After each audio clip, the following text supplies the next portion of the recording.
Hello, I am Jeremy Allen, and this is my case study presentation over retiring without notice. Retiring without notice revolves around a star running back. His name is Manny Magnificent. The deal with Manny Magnificent is that he played a total of 4 seasons before hanging up his cleats. To break it down a little bit, Manny had played 3 seasons for one team before being traded for a first round pick to another team. Well, he had an outstanding season with that team. He rushed for 1,500 yards and had a decent amount of touchdowns and broke multiple records, which was 9 records in total for the team. However, the issue here is that right before training camp, Manny called a press conference and without notifying the team or anything, he stated that he was going to retire. This was a massive issue for the team. First thing first is his teammates felt betrayed. They felt that Manny didn't give them a heads up, didn't talk to them, or anything. They had hopes of making a run for the championship that year, and just to find out that your star running back just gives up on you is very, very, very upsetting. That's why they had felt betrayed. However, it runs a little bit deeper in this situation. The home office felt betrayed as well. They felt betrayed, the coaches felt betrayed, and the fans felt betrayed. The fans were calling home office and telling them that, well, they wanted a refund on their tickets and that they didn't want season tickets anymore because Manny wasn't going to play for the team. Now, this resulted in the team trying to sue Manny because it was a breach of contract and he didn't play all of the years on that contract. And there were some rumors that started to circulate that Manny had violated the league's drug policy and said that he had abused marijuana previously, as he did once before in his career. However, he stated in a final press conference that he was retiring because the game had become too violent and players were being dehumanized, and he didn't want nothing to do with it. Now, when it comes to the common sense solution, the question that I had picked out is, should Manny have retired right before training camp? My first answer on this is no. There's a certain way to go about things, and there's steps to it. Manny should have spoke with the coaches and the home office before making any rash decision. Now, that sets the foundation for this entire situation. Being able to go and talk to the coaches, the owners, and home office and let them know that, hey, this is kind of what's going on. I no longer want to play, but I want to get y'all out in front of this before I get myself out in front of this. And it kind of gives them time to prepare because now Manny has put the team in a very, very tough situation to where now they don't have a star running back and everybody else in the league knows that he's retiring.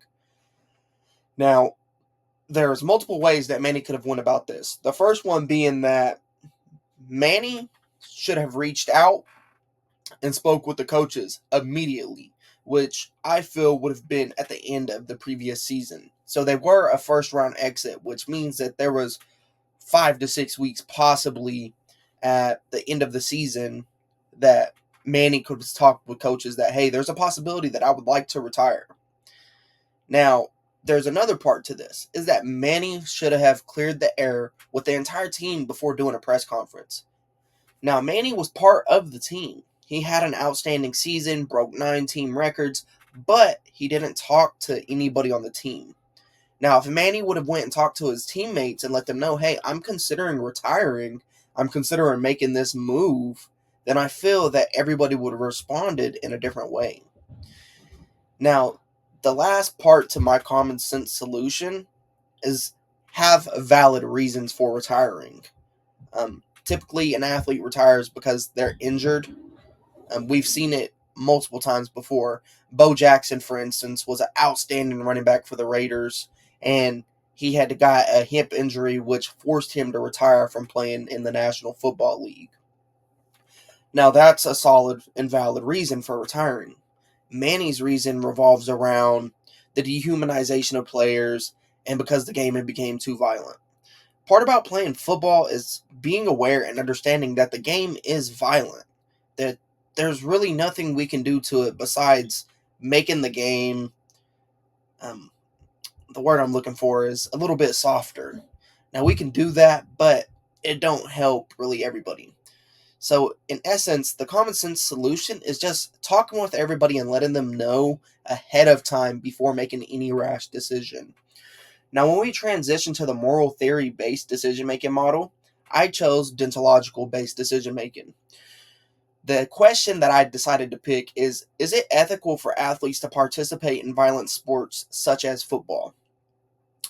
I think it is a double-sided blade. Is an athlete has the option to play football, and they're aware of the repercussions of playing football. If you get hurt, you know it came from playing football. Now, the moral problem in this essence is that Manny is telling everybody that he wants to retire because football is way too violent and athletes are being dehumanized.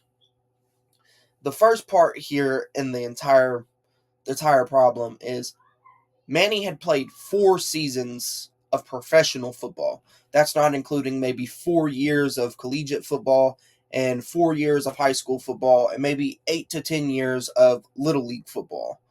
Now, that's the problem here. Is what I see is what all of the other coaches and owners see, is that it took him this long to finally start to realize that football is way too violent.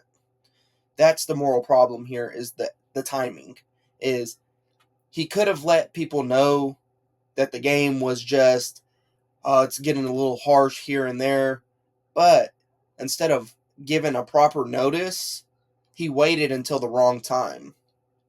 Secondly, the options that Manny was faced with here is letting the coaches know at the end of the season and letting the coaches know with proper timing. Instead of doing a press conference, talk to the team and the coaches and home office before doing a press conference. Now, the options that I feel that Manny could do, or the options that Manny has given the circumstances, is that he could go and talk with the team still and let them know that, hey, he feels that his reasons are valid for retiring, that he no longer wants to play the sport and no longer wants to be paid for playing the sport.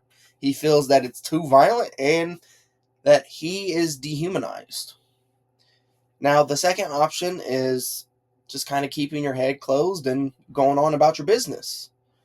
Now, the third part of this is there are moral principles that fall into this. Manny waited an entire off-season period to even talk to the coaches. And keep in mind, he didn't even talk to the coaches. He went and told the media and the fans and everybody before even talking with his own team that he was retiring. This created multiple issues.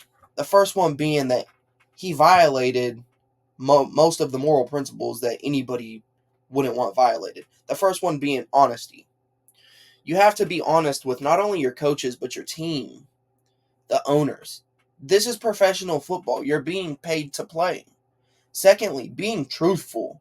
Being honest about, hey, I want to retire because these are my beliefs. This is what's going on. And then lastly, having respect.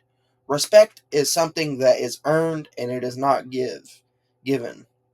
The issue here is that everybody respected Manny until he went and held a press conference and retired on his own without talking to anybody. Now, out of all three of those, the two that I will stick with is honest and truth. These are universalizable because if you're honest with somebody, it means you're telling the truth. And if you're telling the truth, it means you're being honest. Now, the one that I really want to break down is honesty. Being able to be honest and truthful ahead of time is very important. When it comes to being an athlete, especially a pro athlete, you have to be honest about what's going on. Manny could have been honest with the team prior to the end of the season, the previous season, and let them know that, hey, I'm not planning on coming back. This would have given them the adequate time that they needed to find another running back, to get out in front of all of the media circus, and would have been helpful not only to the team, but the fans, the coaches, the owners. This is the issue that Manny created for himself. Now, to answer the question, is it ethical for athletes to participate in violent sports such as football? I say yes. And the reason for that is because football is a game where lessons are learned, lessons are taught, and important life lessons are learned. This helps the athletes far beyond football. It helps them be part of a team, part of a community, and part of something bigger than themselves. Now, football can be violent, but football is a game that you play willingly.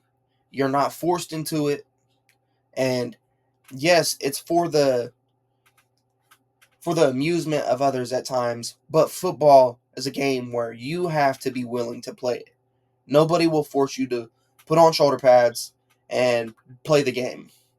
Now, it is ethical for athletes to play football. In some ways, men have to release anger, and I feel that football, or contact sports in essence, help them do that.